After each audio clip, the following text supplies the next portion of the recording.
Perdón de corazón. Según la Biblia, el perdón de corazón es una decisión voluntaria y profunda de soltar el rencor, cancelar la deuda moral del ofensor y renunciar a la venganza. No se trata de un simple sentimiento pasajero o de decir, te perdono, con los labios mientras se guarda amargura interior, sino de una actitud genuina del alma inspirada por el amor y la misericordia de Dios. Características del perdón sincero. Soltar y liberar. Significa dejar ir la ofensa y no usarla en el futuro para manipular o castigar al otro. No guardar rencor. Implica que el amor sincero no lleva cuenta del daño recibido.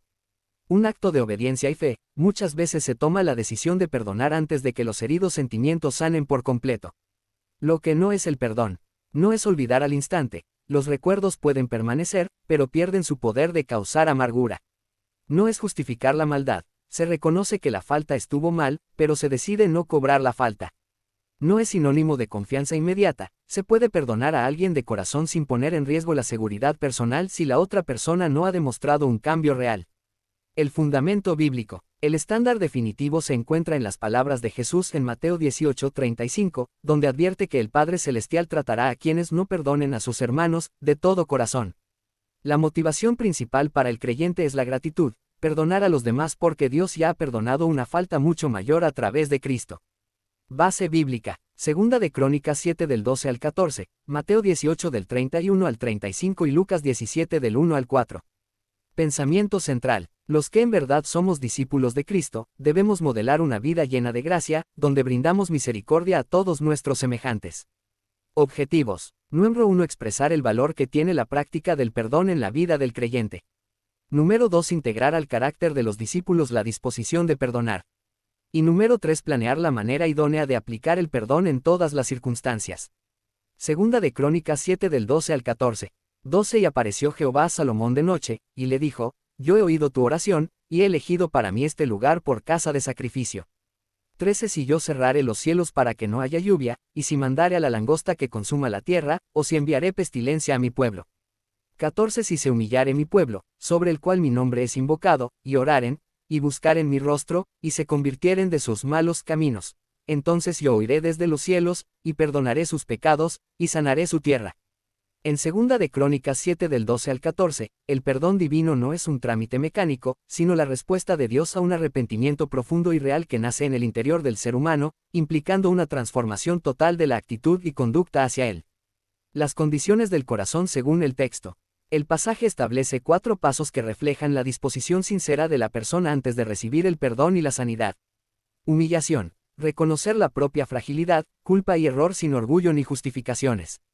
Oración. Dirigirse a Dios con un clamor genuino pidiendo misericordia.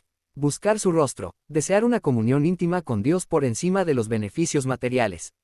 Apartarse de los malos caminos. Cambiar la dirección de la vida, lo que la Biblia llama arrepentimiento operativo, dejar el pecado de manera práctica. ¿Qué significa el perdón de Dios en este contexto?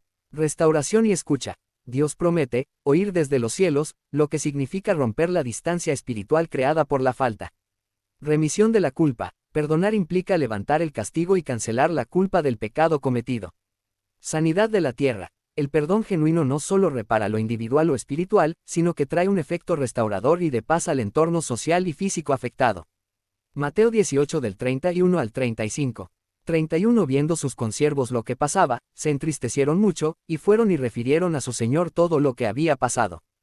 32 Entonces, llamándole su señor, le dijo, siervo malvado, toda aquella deuda te perdoné, porque me rogaste. 33 ¿No debías tú también tener misericordia de tu consiervo, como yo tuve misericordia de ti? 34 Entonces su señor, enojado, le entregó a los verdugos, hasta que pagase todo lo que le debía. 35 Así también mi Padre Celestial hará con vosotros si no perdonáis de todo corazón cada uno a su hermano sus ofensas.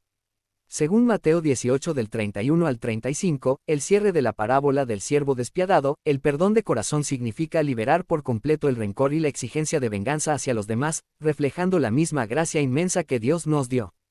Jesús enseña que no basta con perdonar de labios para afuera, sino que debe nacer de lo profundo del ser, sin guardar cuentas pendientes. El contexto de la enseñanza. La deuda impagable. En la parábola, un rey perdona a un siervo una deuda gigantesca e imposible de pagar, representando el pecado del ser humano ante Dios. La falta de compasión. ese mismo siervo sale y estrangula a un compañero que le debía una cantidad mínima, negándose a tener misericordia.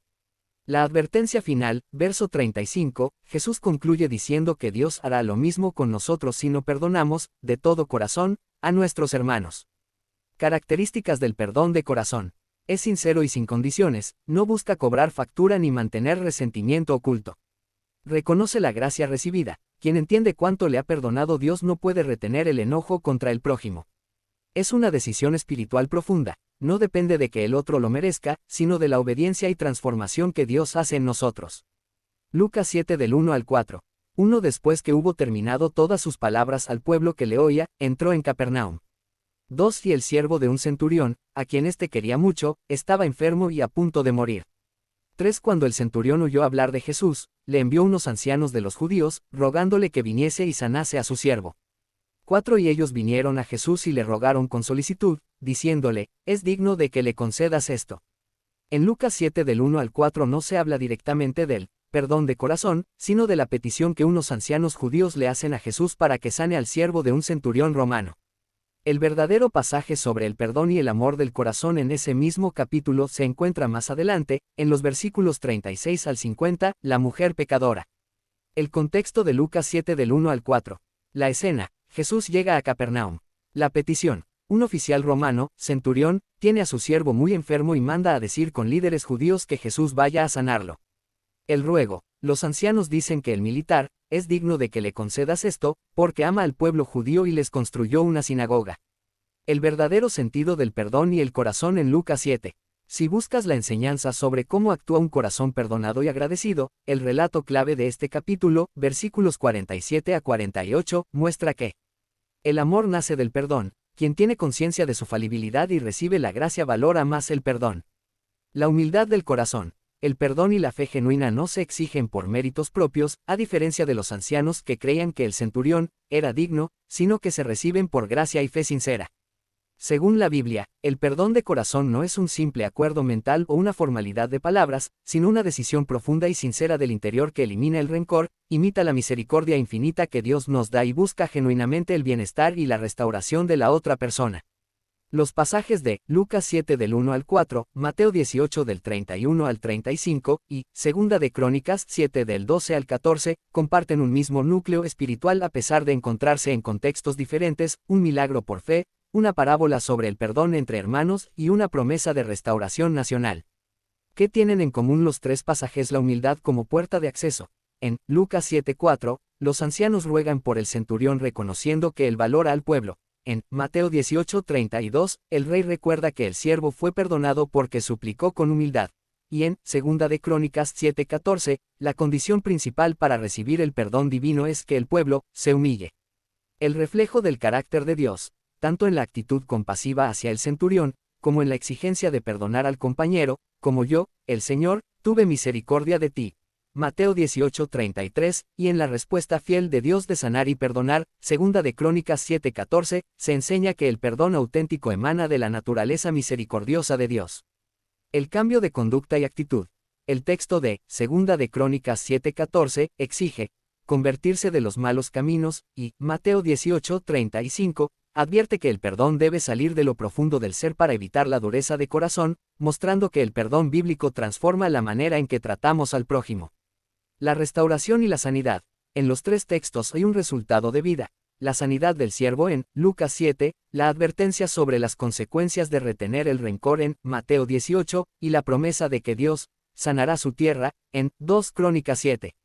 Espero que les haya servido mis apuntes. Que Dios los bendiga hasta la próxima. Amén.